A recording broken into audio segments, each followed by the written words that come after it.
Olá, pessoal! Vamos começar mais uma aula sobre teste de hipótese. Na aula passada, nós vimos os procedimentos gerais para se testar uma hipótese, que são estes 6 itens que estamos vendo. Na aula de hoje, nós aprenderemos os 2 primeiros, a começar com a hipótese nula e alternativa.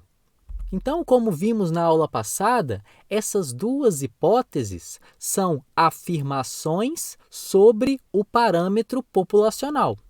E a hipótese nula é usado para indicar nenhuma mudança ou nenhum efeito nesse parâmetro.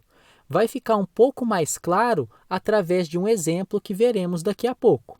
Mas continuamos fazendo afirmações sobre o parâmetro. Por exemplo, mi menor ou igual a 10, sigma 2 maior ou igual a 4. E veja que nesses 2 casos, o igual está sendo contemplado na hipótese nula.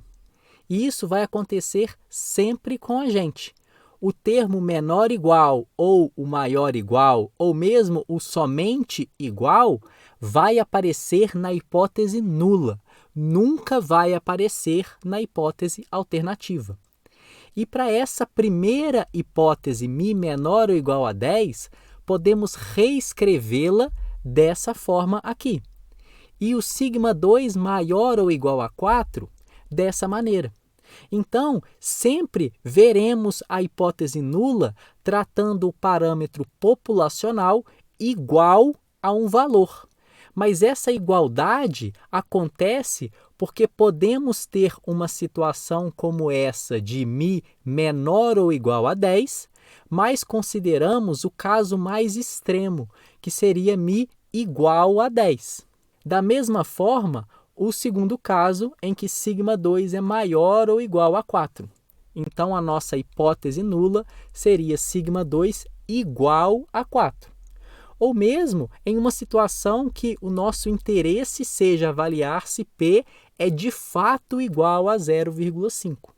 Então, em resumo, a hipótese nula, no nosso caso, sempre será o parâmetro igual a uma constante, ainda que a nossa hipótese de interesse não seja necessariamente de uma igualdade. E a hipótese alternativa é uma outra afirmação que contrasta, de alguma forma, a referência H0, que poderia ser, no primeiro caso, mi maior do que 10. E no segundo caso, seria sigma 2 menor do que 4.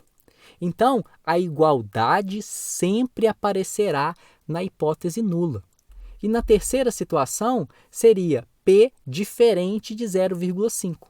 Então, nos 2 primeiros casos, veja que a hipótese nula é mi menor ou igual a 10 versus mi maior do que 10. Mas o extremo da hipótese nula é quando mi é igual a 10, e extremo no sentido de mais próximo da hipótese alternativa.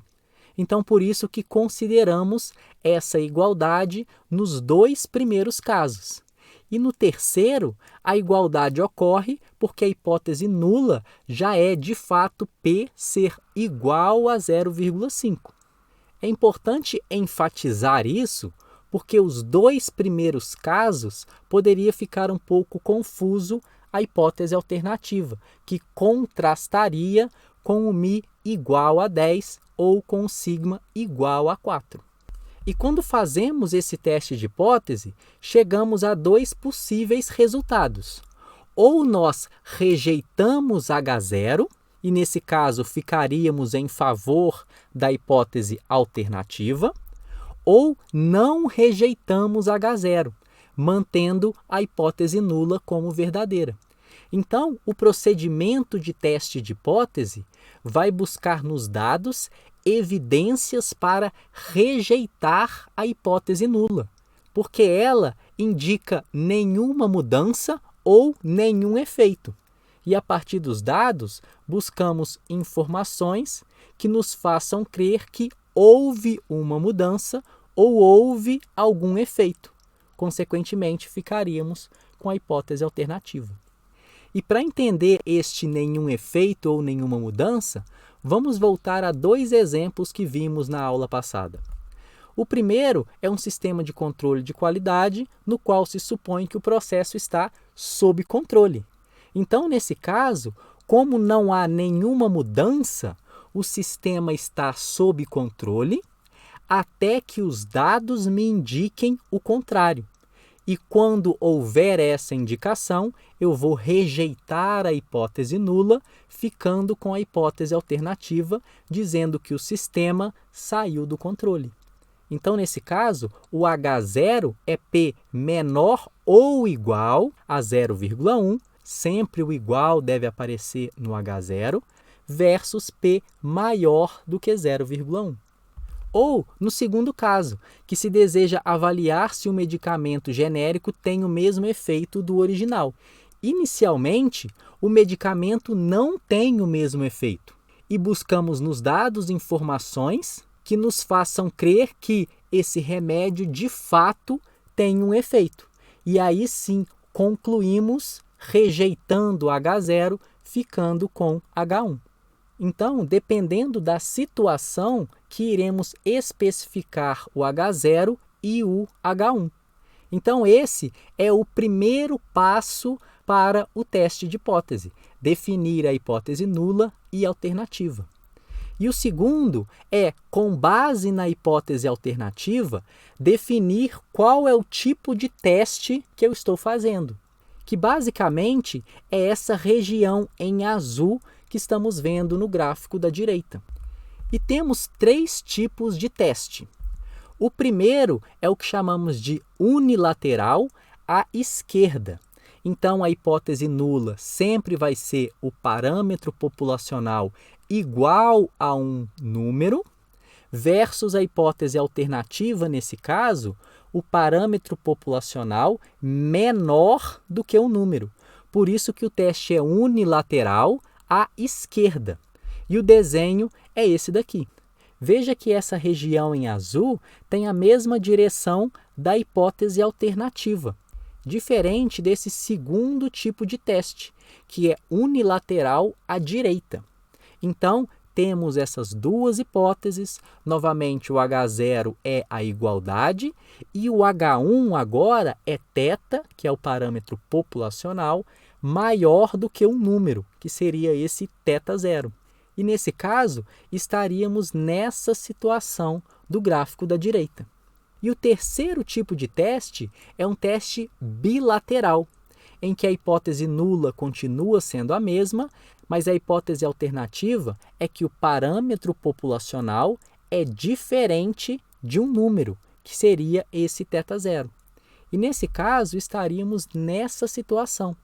Ou seja, quanto mais extremo for o meu valor, mais tendencioso eu estou de ficar com a hipótese alternativa. Então, em resumo, teste unilateral à esquerda seria para essa hipótese que estamos vendo, em que o H1 é θ menor do que θ0, e essa região em azul chamamos região de rejeição de H0, ou seja, é a região que ficamos com a hipótese alternativa, rejeitando de fato a hipótese nula. O segundo teste é unilateral à direita. Então veja que a hipótese alternativa é θ maior do que um número, que seria o θ0. Ou seja, a região de rejeição da hipótese nula seria essa da direita. E quando temos o teste bilateral, a região fica sendo esses dois extremos. Vamos ver um exemplo. Um fabricante introduziu um material na fabricação de lajotas e acredita que esse novo material aumentará a resistência média, que é de 206 kg.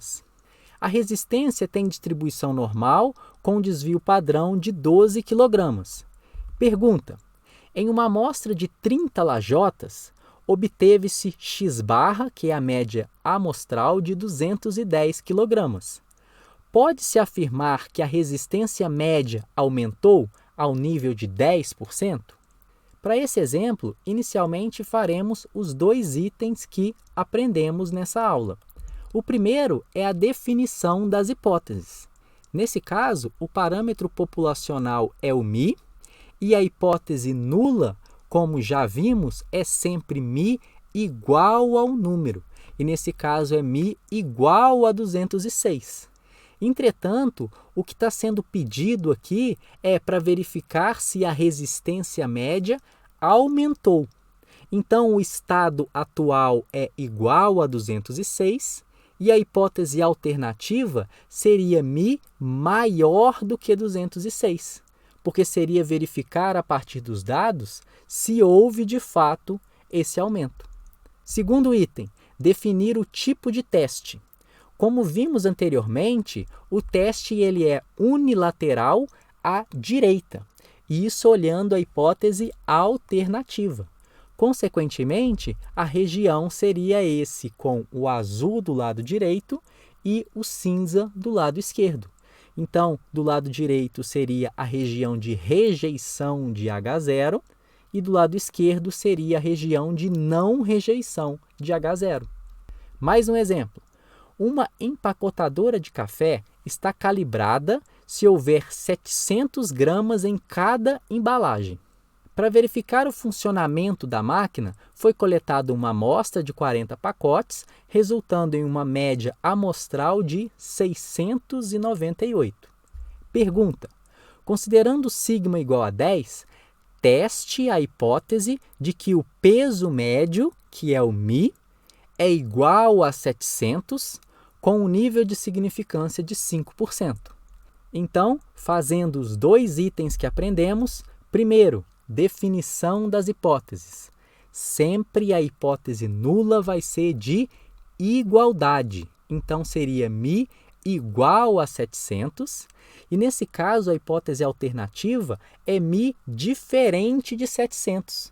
Porque o teste quer verificar se o peso médio é igual a 700 ou se é diferente dele. E, a partir dessas hipóteses, podemos definir o tipo de teste, que nesse caso é um teste bilateral, cujo desenho é dado dessa forma. Mais um exemplo. Uma empresa desenvolveu uma vacina e afirma que a proporção de imunizados é maior do que 50%.